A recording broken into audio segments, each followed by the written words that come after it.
गरीब की दुर्गा भक्ति। जय अम्बे गौरी मैया, जय श्यामा गौरी, तुमको निश दिन ध्यावत हरि ब्रह्मा शिव जी। ओम जय अम्बे गौरी। अरे भोला, रुक बेटा, ले ये माता रानी का प्रसाद खा के जा। ले हाथ आगे कर। ओहो माँ, पहले ही देर हो रही है, लाओ जल्दी। जल्दी का काम शैतान का होता है बेटा, आराम से जा। आराम से तो बस आप ही रह सकती हो माँ जी, ये आराम से बैठ गए तो घर कैसे चलेगा। जाओ जी, जल्दी जाओ आप। माँ जी के पास तो कोई काम है नहीं, सारा दिन माता रानी के सामने घंटी बजाने के सिवाय। भोला अपने खेत के लिए निकल जाता है। ना तो उसने मीना को उसके व्यवहार के लिए टोका और ना ही मंगला उसे कुछ कह सकी। दरअसल मंगला की बहू मीना बहुत ही तेज तर्रार थी, साथ ही लालची और मतलबी भी। वो मंगला से कभी भी सीधे मुंह बात नहीं करती थी। भोला भी उसी के रंग में रंग चुका था। दूसरी तरफ मंगला सारा दिन बस मां दुर्गा की भक्ति में ही लीन रहती थी। उसे दुनियादारी से कोई मतलब ही नहीं था। ना उसे मीना से कोई उम्मीद थी और ना ही भोला से। उसे तो बस अपनी माता रानी का साथ ही चाहिए था जो उसके पास था। माते, ये मंगला आपकी परम भक्त है, लेकिन इसकी ये बहू इसे कितना प्रताड़ित करती है। ना तो उसे ठीक से खाने को देती है और ना ही पहनने को। इसका बेटा भी इसकी परवाह नहीं करता। माते, आपको नहीं लगता कि मंगला को आपकी मदद की आवश्यकता है? शेरा, आवश्यकता तो हर मनुष्य को हर समय होती है, लेकिन उसे पूरा कैसे करना है, ये तो मनुष्य के अपने हाथ में ही होता है। विधि के विधान में सभी का भाग्य लिखित है।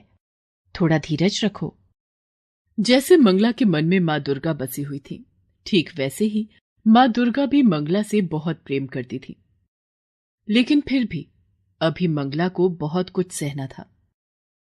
मीना बेटी, कल से नवरात्रे शुरू हो रहे हैं, तो माता रानी की पूजा का सामान चाहिए था और मेरे व्रत भी होंगे तो। माँ जी, देखिए, आपको व्रत रखने हैं तो शौक से रखिए, लेकिन एक बात साफ साफ सुन लीजिए, आपके लिए फल मेवा और ये पूजा का इतना महंगा सामान लाने के लिए पैसे नहीं है हमारे पास। सब कुछ तो आपके सामने ही है। पता नहीं फिर भी आपको कुछ दिखता क्यों नहीं। ले देके एक खेती तो है हमारे पास। बड़ी मुश्किल से इस बार चने की फसल कुछ ठीक ठाक हुई है, वो भी अभी पूरी तरह से तैयार नहीं है। अब आप ही बताइए कि पहले घर के जरूरी खर्च देखें या आपके ये सब नाटक। इतना कहकर मीना वहां से चली गई। मंगला ने बड़ी उम्मीद भरी नजरों से भोला की तरफ देखा, लेकिन भोला ने भी उसकी उम्मीदों को पल भर में तोड़ दिया। माँ, मीना ठीक ही तो कह रही है। वैसे भी तुम्हारा हर दिन तो माता रानी के नाम से ही शुरू होता है और उन्हीं के नाम के साथ खत्म भी होता है।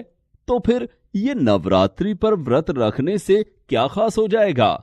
खामखा तुम्हारी तबीयत बिगड़ जाएगी और फिर डॉक्टर की फीस और दवाइयों पर फालतू खर्च, ये सब बड़ा भारी पड़ जाएगा माँ। मंगला फिर कुछ न कह सकी, लेकिन वो उदास जरूर थी। उसने तो सोचा था कि इस नवरात्रि पर वो माता रानी का नया मंदिर बनवाएगी, लेकिन यहां तो पूजा का सामान ही नहीं आ पा रहा था। वो उदास होकर माता रानी के सामने गई और हाथ जोड़कर बोली, मां, मेरे बच्चों को क्षमा करना। ये नादान है, पर मैं जानती हूं कि आप अपने इस भक्त की मदद जरूर करेंगी। इतना कहकर मंगला रोने लगी। दूसरी तरफ मीना के दिमाग में नई खिचड़ी पकने लगी थी। सुनो जी, मैं क्या बोल रही थी, अपने खेत की फसल बस तैयार ही होने वाली है, तो किसी को तो उसकी रखवाली करनी ही होगी। हाँ, तो मैं रहता तो हूं सारा दिन खेत में। देखा, भूल गए ना, कल हम दोनों को मेरे मायके चलना है पूरे 1 हफ्ते के लिए। मेरे इकलौते भाई की शादी है, तो जब आप यहां नहीं रहेंगे तो खेत का ख्याल कौन रखेगा? हाँ, ये तो मुश्किल हो गई। ऐसा करते हैं, तुम अकेली चली जाओ शादी में मैं रुक जाता हूं यहीं। अरे ना ना, आप नहीं चलोगे तो अच्छा लगेगा क्या? और वैसे भी मैंने शादी के लिए सारी तैयारियां कर ली हैं। आपके लिए और अपने लिए नए कपड़े भी खरीद लिए हैं। ये देखिए, शादी की हर रस्म के लिए अलग अलग कपड़े खरीदे हैं मैंने। तो शादी में तो जाना ही है हम दोनों को। तो फिर खेत खेत को कौन देखेगा? माँ जी है ना, वो रखवाली कर लेंगी खेत की। माँ? लेकिन वो कैसे? वो सारा दिन खेत पर करेंगी क्या? वही जो यहाँ घर पर करती हैं। खेत के कोने में जो एक छप्पर है, वही सारा इंतजाम कर देंगे।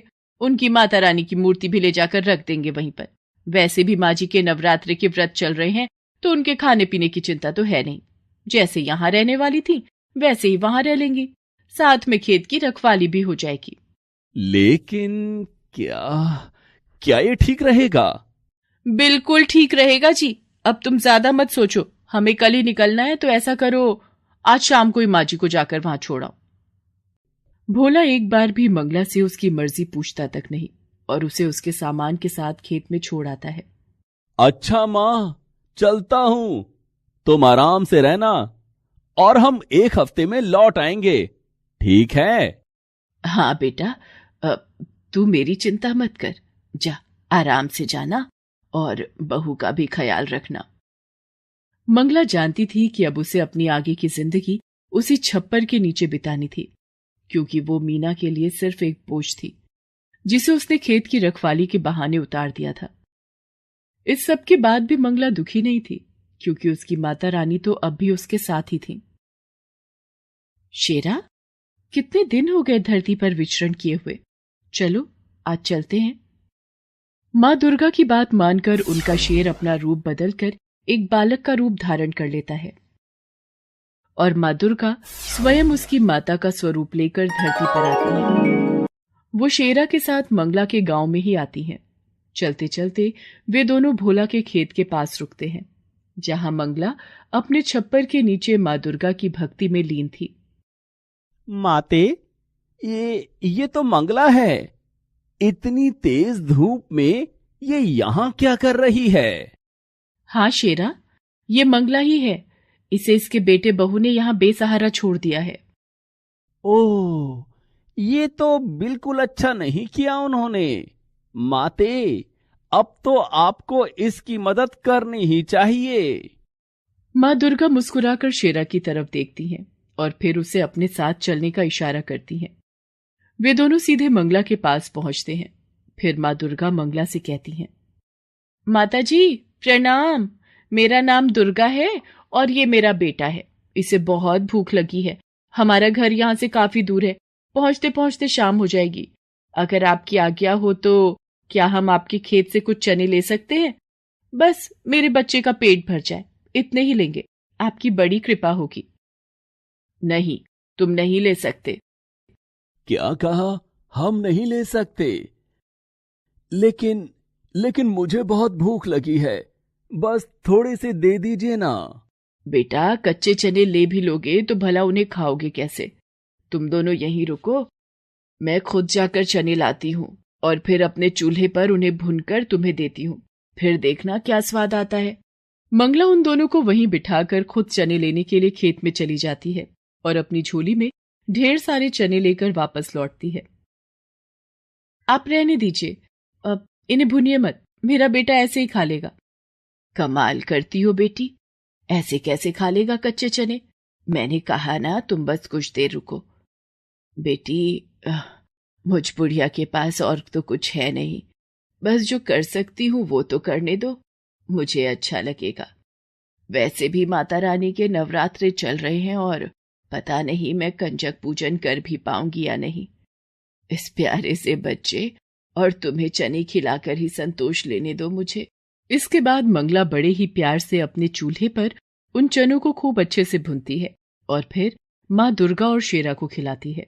इसके बाद, धन्यवाद माता जी, आपके चनों का स्वाद मैं कभी नहीं भूलूंगी। इसके साथ ही माँ दुर्गा शेरा के साथ वहां से जाने लगती है। तभी शेरा उनसे कहता है, माता, मैं जानता हूं कि ये सब मंगला की एक परीक्षा थी और जहां तक मैं समझता हूं मंगला इस परीक्षा में खरी भी उतरी है। तो क्या उसे कोई इनाम नहीं मिलना चाहिए? माँ दुर्गा एक बार फिर शेरा की तरफ देखकर मुस्कुराती हैं और फिर वो मंगला की तरफ अपना हाथ उठाती हैं। उनके आशीर्वाद से निकले प्रकाश से मंगला पूरी की पूरी सोने की बन जाती है। हालांकि वो एक मूर्ति नहीं थी, लेकिन अब सोने की एक चलती फिरती इंसान थी। और सबसे खास बात तो ये थी कि खुद मंगला को इस बात का एहसास नहीं था। इसके बाद मंगला को जिस किसी ने भी देखा वो अचंभे में पड़ गया। अब तो सारा गांव ही मंगला को अपने साथ रखने को तैयार था, यहां तक कि मीना भी। माँ जी, चलिए घर चलिए हमारे साथ। अब आपको यहाँ रहने की कोई जरूरत नहीं। मैं आपकी खूब सेवा करूंगी। नहीं बहू, तुम्हें परेशान होने की जरूरत नहीं है। अब तो पूरा गांव मुझे रखने को तैयार है। अरे ऐसे कैसे? आप किसी के भी साथ चली जाएंगी? माँ जी, हम आपके सगे हैं, हमसे ज्यादा प्यार आपको कौन करेगा भला? और वैसे भी माँ जी, सबको आपसे बस सोना चाहिए, आपकी तो यहाँ किसी को नहीं पड़ी। हाँ बहू, तुम्हारी ये बात तो बिल्कुल सच है। इसीलिए मैंने तय किया है कि मैं किसी के साथ नहीं जाऊंगी, अपनी माता रानी के साथ यहीं रहूंगी हमेशा। नहीं माँ जी, मैंने कहा ना, आप मेरे साथ चलिए, अपने घर चलिए। हम आपके लिए माता रानी का बहुत बड़ा मंदिर बनवा कर देंगे। आप सारा दिन माता रानी की पूजा करना। और अब से हर नवरात्रि हम माता रानी के नाम से जागरण भी करवाएंगे। नहीं बहू, अब इस सब की जरूरत नहीं है। इतना कहकर मंगला माता रानी के चरणों में अपना सिर रखती है और अगले ही क्षण वो अपने प्राण त्याग देती है। ऐसा लग रहा था मानो उसने माता रानी के चरणों में ही मोक्ष को प्राप्त कर लिया था।